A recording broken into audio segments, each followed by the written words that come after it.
This podcast is sponsored by nobody. Hey dudes, this is Laura Summer, the original voice of Janine Melnitz on The Real Ghostbusters, and you're listening to Tommy Throwback Kovac on Splat from the Past. Oh, fudge. Tommy brought his own slime. Hey dudes, welcome to Splat from the Past, the only 80s themed horror sci-fi show where things could get totally radical. Now today, I am just so excited for today's guest. I grew up watching Muppet Babies. It's always been a special show for me. I will be interviewing Katie Leigh. She's the voice of Rolf on Muppet Babies, but she's had an amazing career beyond that. She was the voice of the Indian Prince in Indiana Jones and the Temple of Doom, which I didn't even friggin' know that there was anybody doing the voice of the prince. I thought that was his actual voice. She also did voices for Dungeons and Dragons, Dumbo's Circus, My Little Pony, Darkwing Duck, Adventures of the Gummy Bears. I mean, just lots of great cartoons from the 80s and early 90s. And it's going to be great to talk to her today. Turns out she's the cousin of Cheryl Chase, who I had on the show recently. And it's going to be an interesting conversation. Cheryl was a lot of fun, and I trust Katie will be also. So, here is my interview with Katie Leigh.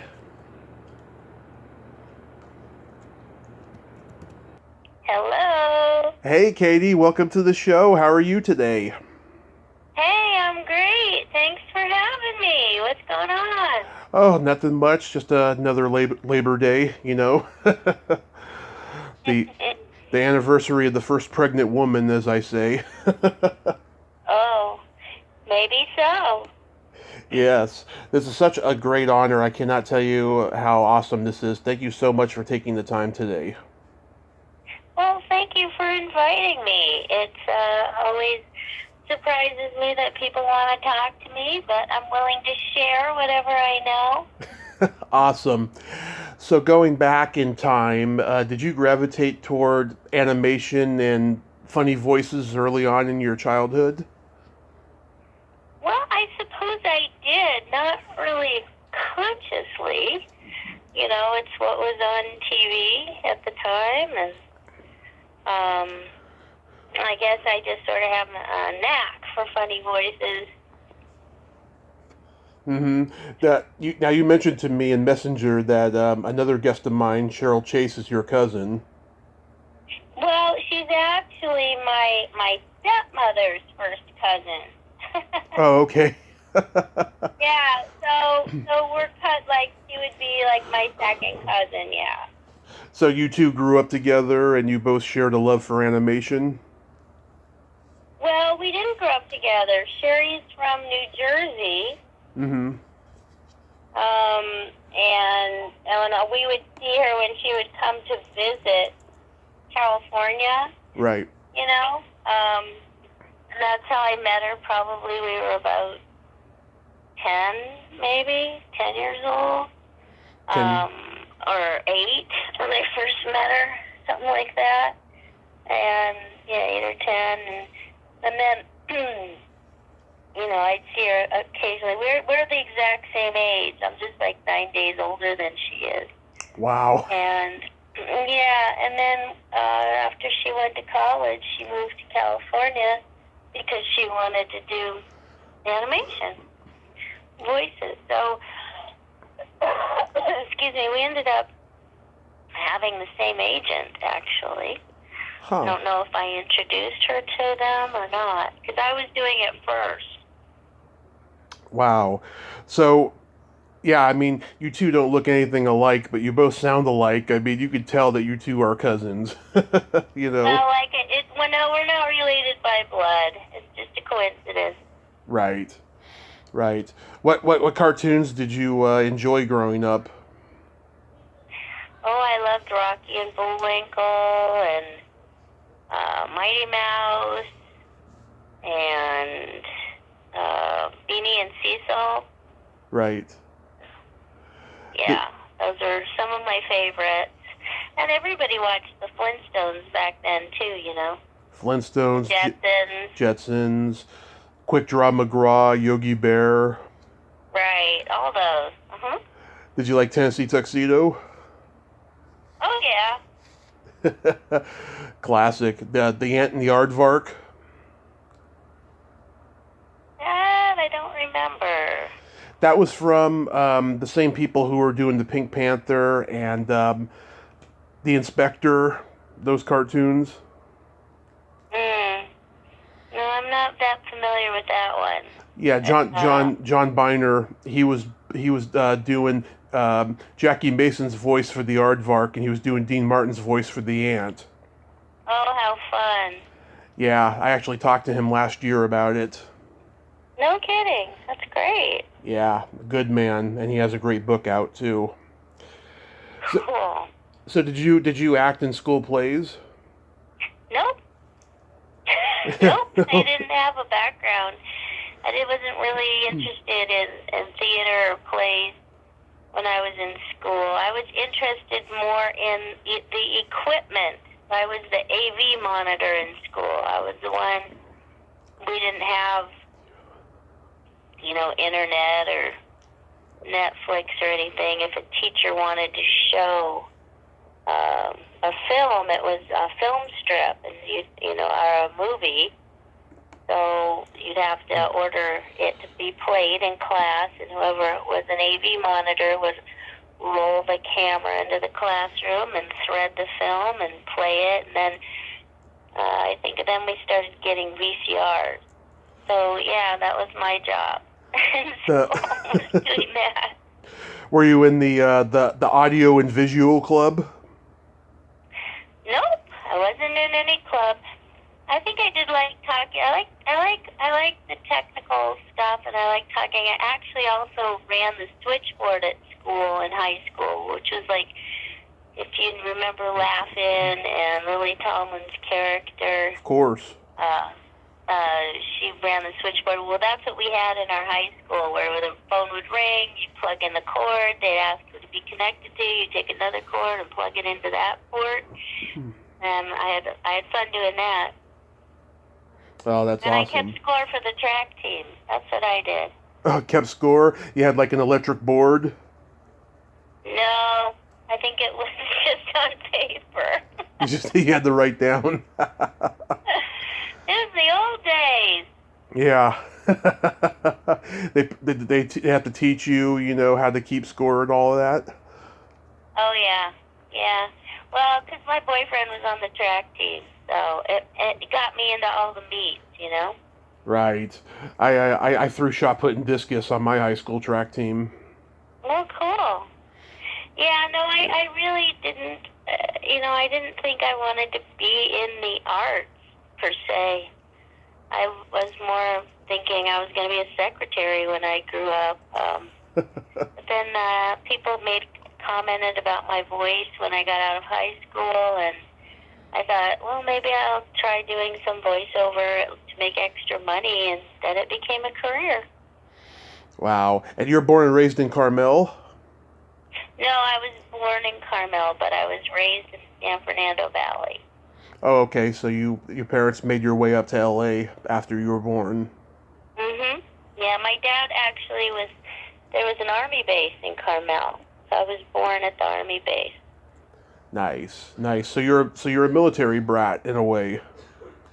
No, I wish I could say that too, but no, not exactly, because he got out of the army real soon after I was born and moved to LA. Okay. Well, that's good. I mean, maybe I'm just a brat. I have no excuse. Well, that's good. I mean, at least you didn't have to worry about him, going from base to base and worry whether or not he was going to come home or not, in 6 months or whatever. Right. I think my father was actually an assistant to the chaplain in Carmel, which I don't think is a cushier job in the army. So yeah. I think he got the best gig there he could possibly have. Nice. So after high school, did you just decide you were going to go to college and pursue whatever? I went to college and I didn't know what I wanted to major in. So I, took my general ed and I dropped out for a little while because I didn't know what I wanted to declare for a major in my junior year. And that's when I discovered through my auditioning for voiceover jobs that you could actually major in broadcasting.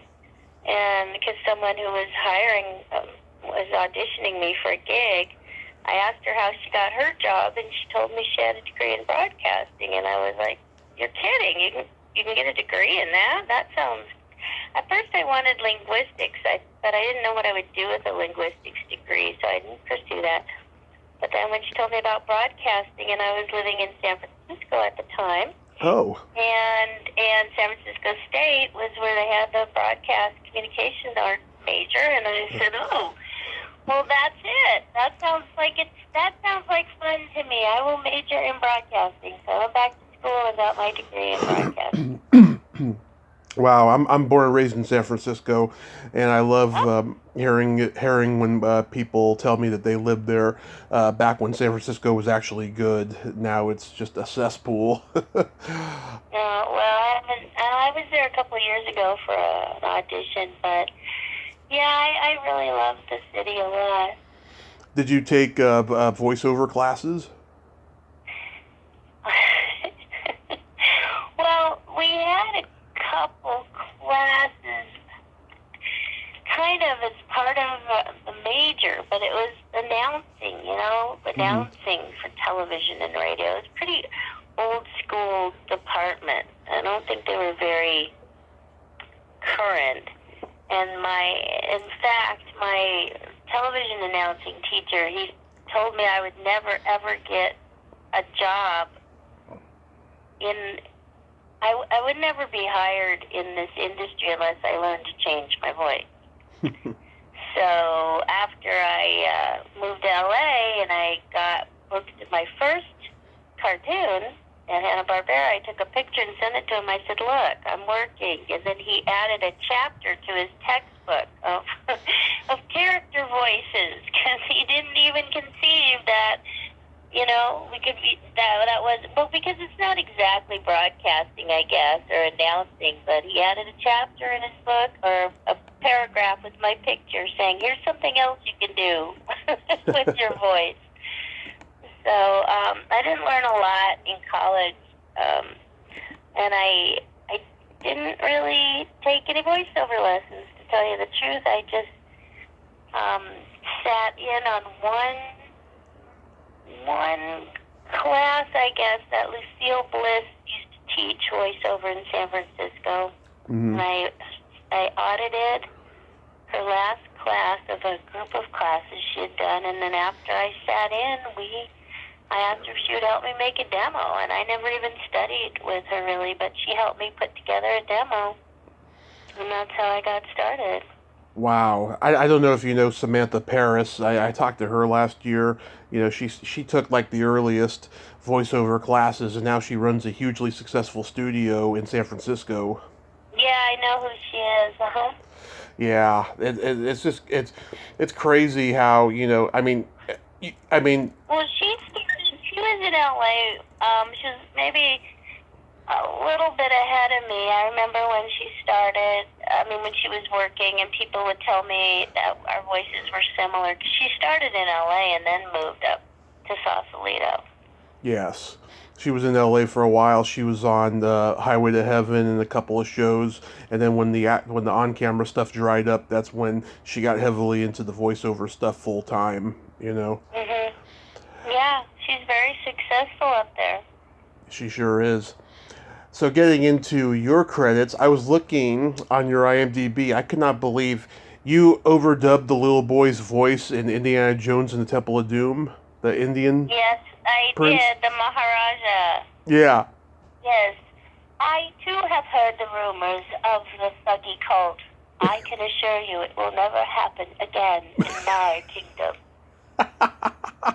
For years, right? I thought that was the kid's voice, right? But then when I saw that credit on your IMDb, I was like, really? Oh my God. Yeah, I can't believe they did that. Surprise! That voice sounds so authentically like it would be the kid's voice, you know, I mean... Well, I tried to match him as best as I could, because they really didn't tell us why we were redoing it. I don't know if the original track was dirty, they couldn't get him to, you know, loop his own voice, so because they never gave us any direction, I just said, well, I'm just going to try to match his voice and his performance as best I can. Oh, I love that. Do people ask you to do that voice often? Occasionally. I actually met Raj. I hope to meet him at a convention someday for us to be together. I hope. He does do conventions sometimes. And I got to meet him on FaceTime a few years ago because I've always wanted to apologize to him because I knew it would be quite a shock when they went to the movie because he'd know it wasn't his voice. And yeah. He said, yeah. He said, because I said, I always wondered, you know, I always wanted to talk to you. I feel like I'm your other half. And, yeah. You know, I wondered what would happen. He goes, I don't know what happened. They never told me. They never told me I was being dubbed. And we went to the theater, and my friends all said, hey, how come you sound like a girl? Oh, my God. I think that's very nice of you, though, that you wanted to reach out to him like that and stuff. Maybe I should reach out to him in the future if he's on social media. I don't know if he is, but I know that he does do conventions and autograph signings from time to time. Yeah. Actually, I think he lives... I'm in Michigan today. I think he lives in Chicago. Okay. Wow. Your only on-camera credit is an uncredited role in a TV movie of the week called Surviving. No, I looped that. Oh, you looped it. I did voiceover for that. I dubbed Heather O'Rourke's voice in the entire movie. They're here. Yeah, but that wasn't... Yeah. This is a TV movie of the week, and I did her voice. Okay. I am a huge fan of Muppet Babies. They had a huge impact on me growing up. It taught me... Far out. That's cool. The show taught me how to use my imagination. I have such vivid memories of watching it on Saturday mornings as a kid. How did you get the voice of Ralph? I auditioned. But it was something I really, really, really, really wanted. Mm-hmm. I knew the director because he directed Dungeons and Dragons, which was a show we were doing. And I bumped into him at a restaurant, and I asked him what was, you know, how he was, what's going on. Right. And then he kind of looked at me and said, "Can you do like a baby Piggy voice? Mm-hmm. Can you do Piggy's voice?" That's what he said. And I said, "No, Piggy's voice is done by a guy." And I said, "I don't think so. Why?" And he says, "Well, tomorrow we're having auditions for a new show called Muppet Babies." And I just about flipped out inside because I was a huge Muppet fan. I said, "Really?" And then I called my agent immediately. I went home. I said, he said, "I'll have you in on the callbacks." And I called her. I said, "I don't want to go. I want to be there tomorrow. Get me a slot." I mean, I was so determined. And then I went to like Blockbuster or somewhere and rented the only Muppet thing I could find. I think it was Muppets Take Manhattan. And I studied it to try to figure out whose voice I could do. And I realized I think I could do Rolf. I knew that character. I loved that character. Mm-hmm. Since I was a little girl, I'd seen him on TV on the Jimmy Dean show, and I figured I think I can do him. And I went in and I auditioned, and we didn't even have callbacks. I got the part, and the director told me I was one of the few people who even knew who Rolf was. So, and I had a strong connection. I mean, I really, really wanted that, and I was so thrilled to get that part. Yeah, he's such a cute character on the show, and you really brought life to him, I have to say. Oh, thank you. I really didn't know what I was doing. I mean, at first I just thought I'm trying to sound like Rolf. And so I realized, hey, it's up to me to create the character, not just imitate Jim Henson. I didn't even try to make him sound like a baby, which the other people did, but it didn't occur to me to make. I just kept trying to. I was thinking I was sounding like Rolf, but I guess because my voice is the way it is, it did sound rather babyish. But I didn't hear it. I thought I was impersonating Jim Henson. Did you ever work in the same booth as Barbara Billingsley? Oh yeah, every time. Yeah, I can just imagine she's just like Mrs. Cleaver, just a very sweet lady. Yep. Yep. Exactly. She always dressed so nice and wore pearls and just really, really brought us all up a notch. Yeah, and of course Howie Mandel, Dave Coulier, they worked on the show as well. They must have been great to work with. Yeah, I mean everybody was great fun, and we'd have a lot of fun. It was always a great time and very special. I think it meant a lot to all of us to be on that show. That voice that Russi Taylor did for Gonzo, that was just out of nowhere. It didn't even come close to sounding like the Muppet Gonzo, Well, see, that's the thing. They were supposed to be babies, so I could see how that would be Gonzo as a baby. I think it was perfect. Oh yeah, I do too. But it was so different. That's what because everyone else, kind of matched, the actual Muppets, but her voice was very unique. I feel. Yeah, well, yeah, it was younger, but still had the same personality, the same texture. Yeah. Oh my God, Miss Piggy was so cruel to Gonzo on that show. Well, I think she's pretty cruel in most, whenever she has the opportunity. Do you have any favorite episodes? I really loved the Valentine episode. Oh yeah. That meant a lot to me. And people would always, some of the writers, they would apologize when we'd go to work and say, I'm really sorry, Rolf doesn't have very many lines. And I don't care, I get paid the same, no matter how many lines I have. So I'm cool just sitting and being in the same room with everybody. So the two girls who wrote that show really went out of their way to make Rolf be the main person, and they wrote that really sweet song that really expressed how I felt about everybody.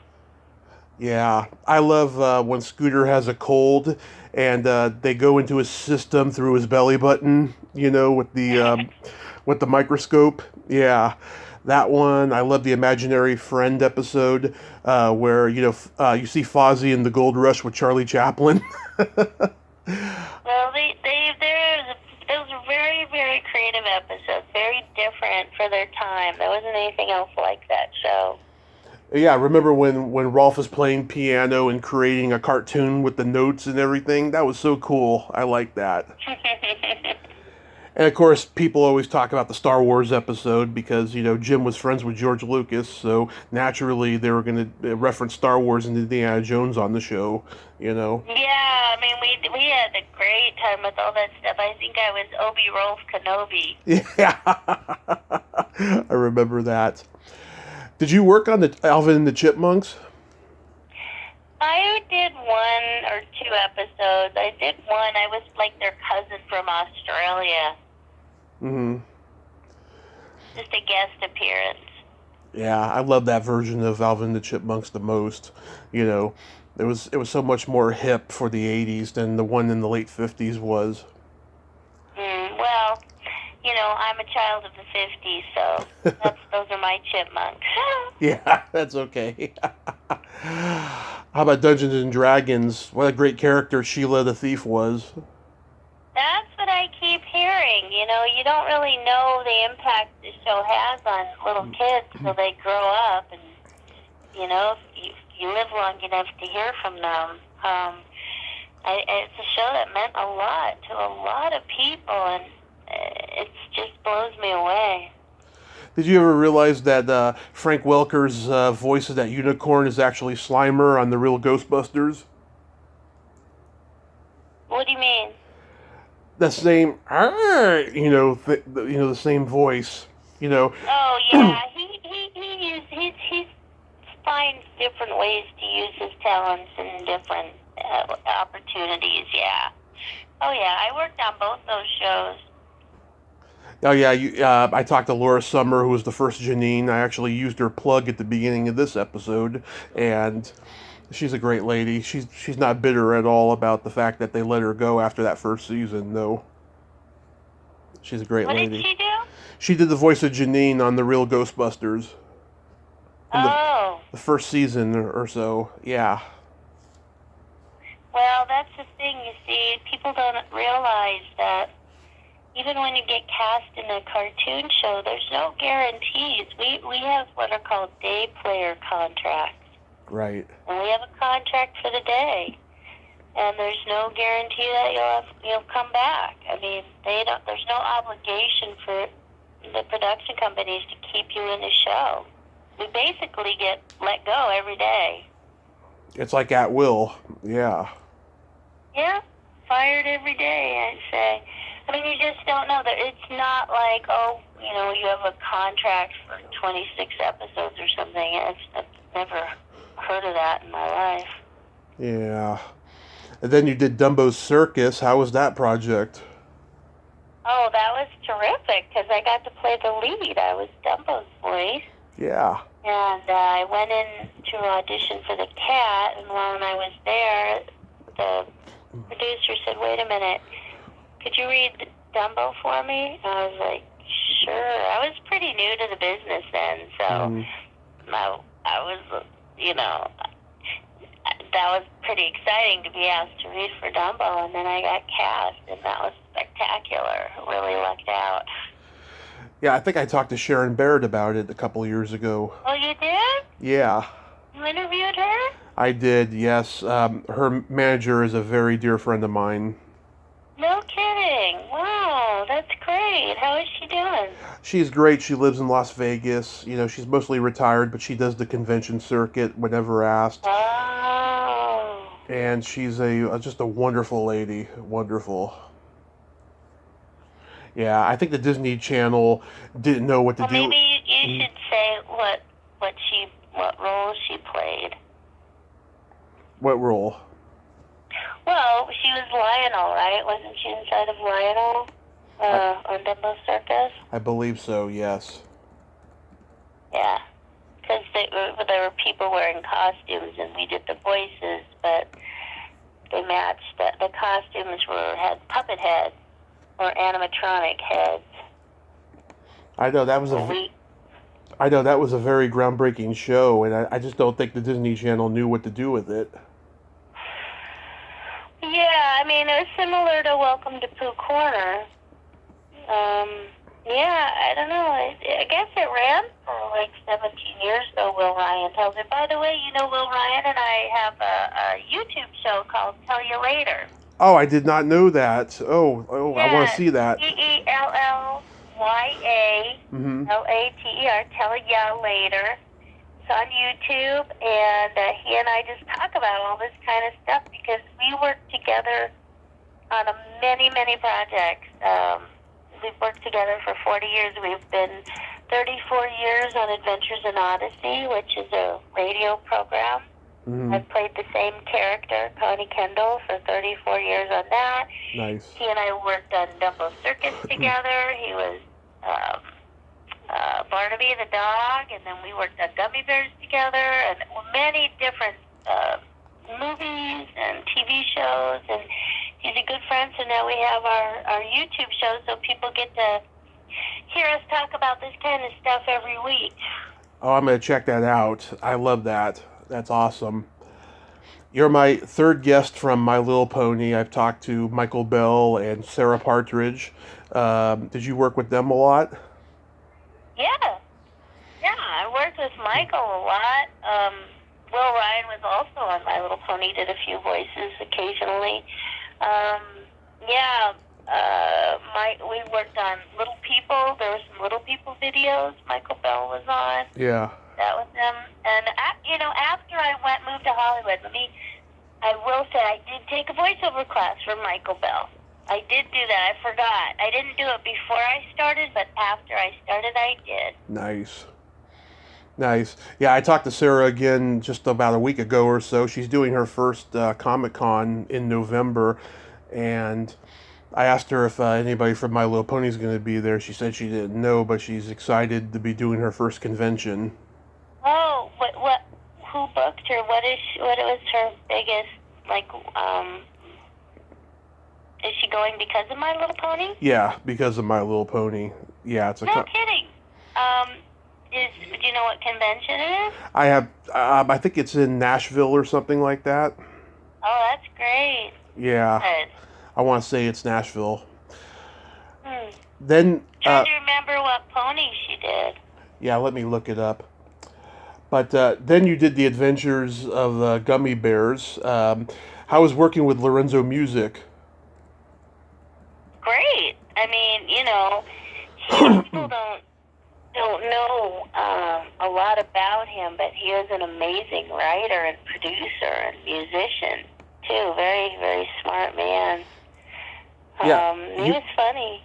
He was a nice guy. Yeah, he was in an improv group with John Amos and Art Matrano and a few people. They were like on the radio. Oh. Yeah. I didn't know that. I know that he and his wife have a musical. Sarah. There was a show on TV, Henrietta. Right. Sarah played Wind Whistler on My Little Pony. Oh, Wind Whistler, yeah, and I was Spizzy and Baby Sundance, and we all did many other pony voices on the show. The movie, I was in the movie, playing those other two characters. Well, that's great. Does she live in California still? No, she's in, I believe it's New Jersey. Oh. Yeah. Okay. I love Darkwing. You find some people who aren't even in LA anymore. That's great. Oh yeah, I mean I love talking to journeymen. They're so much more interesting than huge stars, They really are. And I love Darkwing Duck. I think that was another show that didn't get a good chance. But you were Honker Muddlefoot. Yep, I did Honker Muddlefoot's voice. And Jim Cummings got to play my dad in that one. And Dana Hill, she was Tank. God rest her soul. She was a great actress. She played my brother. Have you ever realized though Muddlefoot sounds like a Dr. Seuss name? I guess it kind of does. Yeah, it's a great name. Yeah. Apparently, I found out a few years ago. Honker came from a mixed family. Mm-hmm. His father was a duck and his mother was a goose. Yeah. Mixed race family. Nice. So do you ever do the Comic-Con circuit? Oh yeah, I'll be in Lexington Comic-Con on Thursday. Oh, this Thursday coming up? Yeah. Nice. I love doing it. I love meeting people and talking to people. I'm with Celebworks. I have a new set of Connie candles I'm going to try taking to the convention to see how people like them. Mm-hmm. And I'm excited to go there. Then I go to SonicCon in October. Mm-hmm. Yeah, I've been doing a lot of traveling. I went to... I haven't been to a big con in a while, I guess, since COVID. We were in Pensacon. Even on the internet, it's like GalaxyCon. I did GalaxyCon last Friday online. Mm-hmm. I won't do the virtual con thing. I think it's silly and awkward. Did you find it a good experience? Well, I was curious curious. I'd like to find out how many people actually watched it. I chatted with a few people afterwards, and then I guess they order autographs. I'm traveling, so I'll be home next week. I'll find out how that goes. It's different. I mean, it's good for people who don't feel comfortable going out in public right now. Yeah, I was going to go to a horror con in October. It got canceled, but I'm still taking the trip to Los Angeles because I need to get away. It's been cabin fever like over here, you know. Oh, where do you live? I live in Redding, which is, up north. Oh, yeah, up north, right, yeah. Yeah, it's boring over here, but yeah. Oh, my son lived there for a while. I've been to Redding. It's nice. It is, it's but really hot. It's a fire hazard. Nice. We have fires every week during the summertime here, so we're my goodness. we're gonna move at some point next year. So Mm. we shall see. So do you have any upcoming projects you want to plug? Well, besides Tell You Later, if people want to, I really hope they go check it out and like it and subscribe, or, if they can, get those notifications. I'm working on, like I said, the candles based on my character, Connie Kendall. Mm-hmm. So they're Connie candles, and they look like ice cream chocolate sodas and raspberry ripple sundaes, and they smell so good. Right. I've also started directing. I direct a show that's on YouTube, a kids show called Chi Chi Love. I'm working on some other projects that we're hoping to get funded. One animated show called A Few Good Miles. We just nice. Finished directing a teaser for that. What else? I mean, I video games. I'm the voice of Brotherhood June and the system voice, a bunch of characters on a video game called Blade and Soul. And I work on Miyagi if people play those games. There's always stuff. I am very fortunate to be able to work on a lot of different projects, so there's lots of variety. I can't think of it. I'm sure there's something I'm supposed to be plugging that I can't even think of. But my own show, yeah. So Okay. Check it out. Okay, so it's called Tell Me Again? It's called Tell You Later. Tell You Later. Okay, Tell You Later is available on YouTube. Y-A. Okay, Tell You Later on YouTube, and you'll be at Lexington Comic Con this upcoming weekend. Yes, sir. And then I'll be at Sonicon in Lynchburg, Virginia, along with Rob Paulson and Marisa Marsh will be there too, doing some Animaniac stuff, and we're there doing some Adventures in Odyssey stuff, and I'll be, I think, teaching a voiceover class or doing a presentation about that. I do a voiceover coaching and workshops if people are interested in getting a basics class. They can check my website. I have a class next Monday. I don't know when this is going to air. But periodically I'll do classes so they can find them on my website. And they're virtual. They're over the internet. And I teach the basics, let people see what it's really like to do voiceover for animation. Sometimes we'll do video games or apps, but different topics. So if they want that or one-on-one coaching, they can find me through my website. Katie, thank you. Which is www.katielee, KatieLeigh.com, or voiceofyourchildhood.com. Awesome. Katie, thank you so much for taking the time tonight. I hope you have yourself a happy Labor Day and enjoy the rest of your vacation, and be safe when you go to the Comic Cons, especially the one this weekend. Yeah, thank you. I really appreciate that. It was really great talking to you. Take care. My pleasure, and have a great night. Bye-bye. Thank you.